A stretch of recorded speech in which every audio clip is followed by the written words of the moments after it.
Assalamualaikum warahmatullahi wabarakatuh. Perkenalkan, nama saya Kak Haji Pahadi dari Prodi Penjas NPM 240681241110. Saya di sini akan sedikit menjelaskan atau memaparkan tentang berkomunikasi, etika berkomunikasi ya.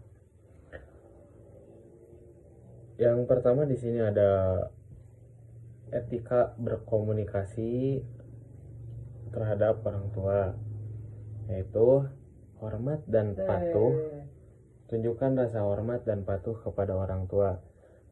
Misalkan yaitu menghormati dan patuh setiap apa yang disuruh oleh orang tua. Yang kedua, komunikasi yang terbuka, berbicara dengan jujur dan terbuka tentang kebutuhan dan perasaan. Misalkan ada kemauan, yaitu berkomunikasi dengan baik kepada orang tua dan jujur, tidak berbohong. Yang ketiga, menggunakan bahasa yang sopan, dan tidak menyinggung, yaitu tidak boleh berbicara kasar kepada orang tua, karena itu sebuah dosa yang sangat besar. Kita tuh kepada orang tua itu harus sangat sopan sekali ya, karena di dalam Islam itu kepada orang tua itu harus patuh, harus sopan juga. Yang keempat, mendengarkan dengan sabar dan memahami perspektif mereka. Jadi kita itu sebagai anak ya, kepada orang tua itu harus patuh, harus sabar, tidak boleh melawan.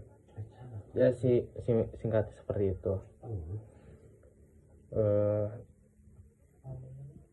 Selanjutnya, etika berkomunikasi dengan guru. Selain dengan orang tua, kita juga harus hormat dan profesional kepada guru. Menggunakan bahasa yang formal, menggunakan bahasa yang sopan. Semisalkan aktif bertanya jika tidak mengerti dan menunjukkan minat belajar. Itu juga termasuk komunikasi yang sangat baik kepada guru kita ya, termasuk juga etika kita. Apalagi kita sebagai murid itu harus sopan, beretika. Ya, contohnya beretika dengan guru itu ketika kita ketemu dengan guru, kita harus salim. Itu termasuk etika yang baik. Menghargai waktu, memahami waktu guru dan tidak mengganggu saat mereka sibuk. Contohnya seperti pas jam istirahat atau mau pulang. Kita sebagai murid kepada guru itu tidak boleh membicarakan waktu, karena itu termasuk etika yang tidak baik.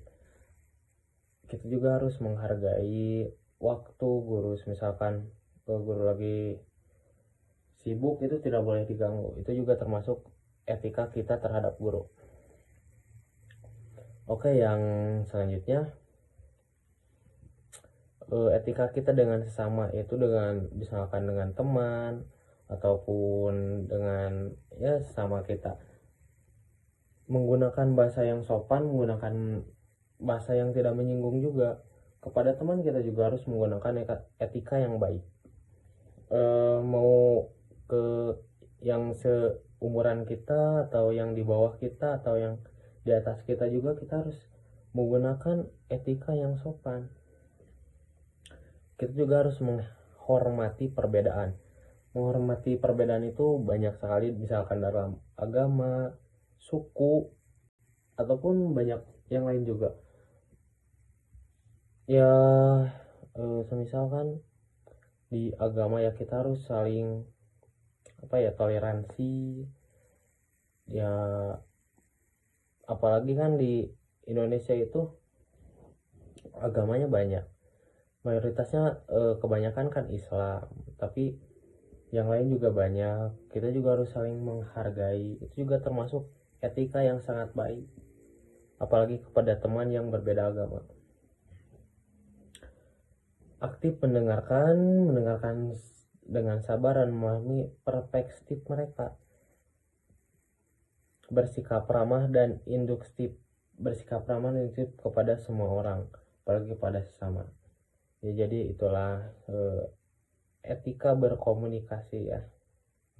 Jadi kesimpulannya, dengan menerapkan etika berkomunikasi berbahasa yang baik, kita dapat membangun hubungan yang harmonis dengan orang lain dan meningkatkan kualitas hidup kita. Baik, itu yang bisa saya sedikit jelaskan atau sedikit saya paparkan. Mohon maaf bila ada kesalahan. Bila taufiq wal hidayah. Wassalamualaikum warahmatullahi wabarakatuh.